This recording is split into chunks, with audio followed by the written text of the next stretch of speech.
धर्मपुर नाम का एक गांव था जिसमें सोनिया नाम की एक छोटी सी लड़की रहा करती थी। सोनिया बहुत ही दयालु स्वभाव की थी। वो सबकी बहुत मदद किया करती थी। बचपन में ही सोनिया की माँ उसको छोड़कर चल बसी थी और सोनिया की सौतेली माँ, जो कि उस पर बहुत ही जुल्म उठाती थी, उसे बिल्कुल भी प्यार नहीं करती थी और घर का सारा काम उसी से ही करवाती थी और अपनी बेटी कंचन को बिल्कुल परी की तरह रखती थी। सोनिया के पापा बाहर शहर में काम किया करते थे, इसीलिए दोनों माँ बेटी उस पर अपना हुक्म चलाती रहती थी।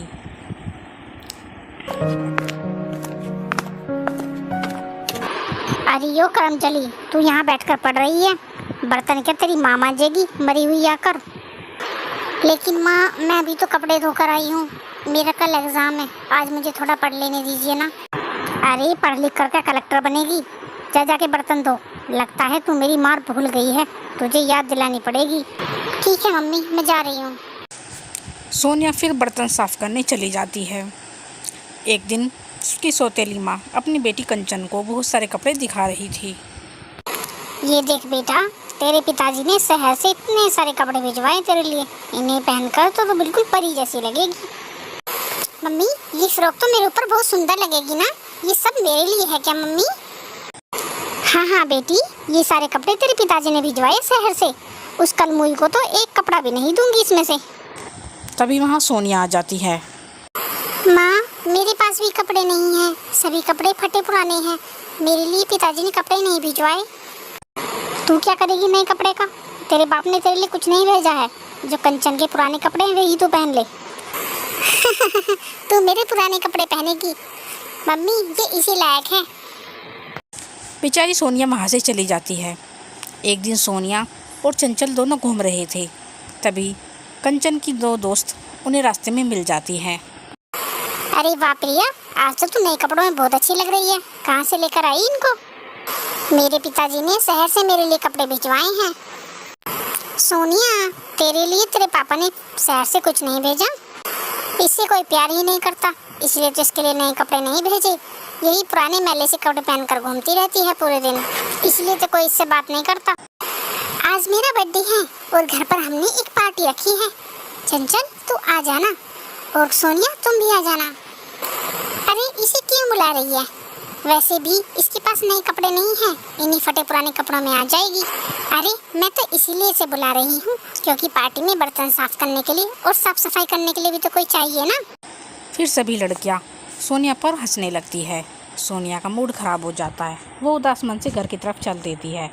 तभी वो देखती है कि एक जादूगर अपने हाथ में एक पिंजरा लिए हुए हैं, जिसमें कि एक बहुत ही सुंदर चिड़िया को उसने कैद कर रखा है।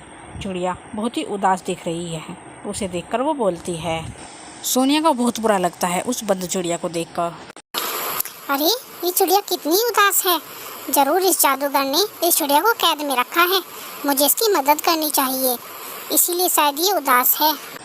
फिर सोनिया उस जादूगर के पीछे पीछे चलने लगती है। वो मौके की तलाश में थी कि जैसे ही जादूगर की नज़र पिंजरे से हटेगी वो उससे आज़ाद कर देगी। जादूगर को चलते चलते प्यास लगती है। तभी वो एक जगह रुक जाता है और पिंजरे को एक जगह रखकर पास ही लगे हुए नल में पानी पीने जाने लगता है। तभी मौका देखकर सोनिया आती है और उस पिंजरे को वहाँ से उठाकर तेज़ी से दौड़ने लगती है। जादूगर भी उसे दौड़ते हुए देख लेता है और वो भी जादूगर भी उसके पीछे पीछे दौड़ने लगता है। ओए लड़की, कहाँ जा रही है? मेरा पिंजरा वापस दे।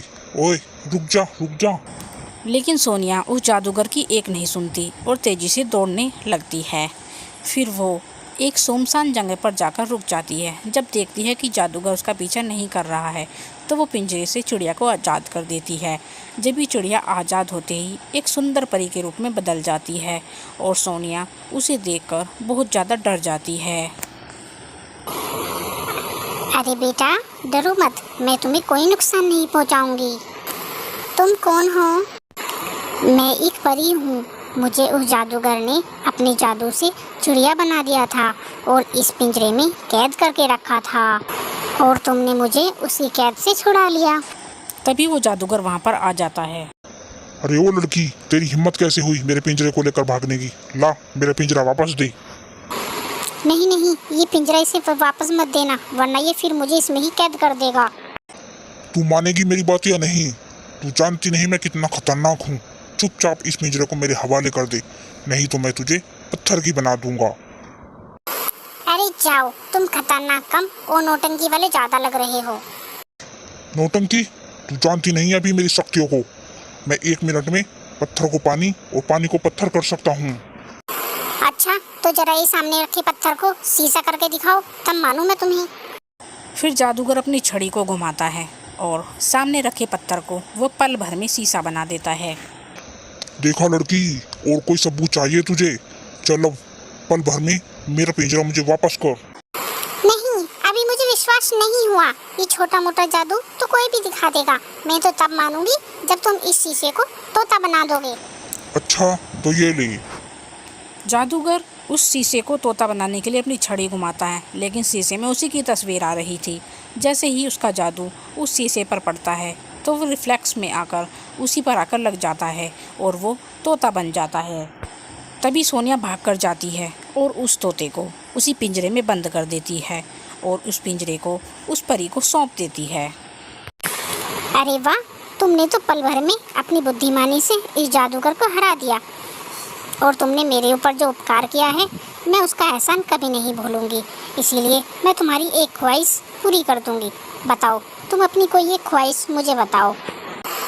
मेरे पास कोई अच्छा कपड़ा नहीं है, इसीलिए मेरा कोई दोस्त ही नहीं बनता। क्या आप मुझे कोई अच्छा कपड़ा दे दोगी? बस एक कपड़ा, अभी रुको।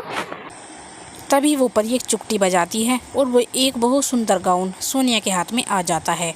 गाउन देखने में इतना सुंदर था कि सोनिया की तो उससे नज़र हट ही नहीं रही थी। ये लो, इस सुंदर गाउन को तुम रख लो। ये कोई मामूली गाउन नहीं है, ये एक जादुई गाउन है। इसे पहनकर तुम बहुत सुंदर लगोगी और सभी लोग तुम्हारे साथ आकर्षित होंगे, तुमसे दोस्ती करना चाहेंगे। और ये गाउन कभी भी गंदा नहीं होगा, हमेशा साफ सुथरा ही रहेगा। और एक बात, तुम जब भी इसे किसी भी कलर का बनाना चाहोगी, ये उसी कलर का बन जाएगा। बस तुम्हें ये कहना होगा कि हे गाउन, मैं चाहूँ तो इस रंग का बन जा, ये तुरंत उसी रंग का बन जाएगा। और तो और ये तुम्हारी वैसे भी मदद करेगा, किसी भी तरह का कोई काम हो तुरंत चुटकियों में वो ख़त्म कर देगा। लेकिन ये शक्ति जब तक ही काम करेगी जब तक तुम्हारे मन में छल कपट और लालच नहीं आएगा। जिस दिन छल कपट और लालच आया, इसकी शक्ति ख़त्म हो जाएगी।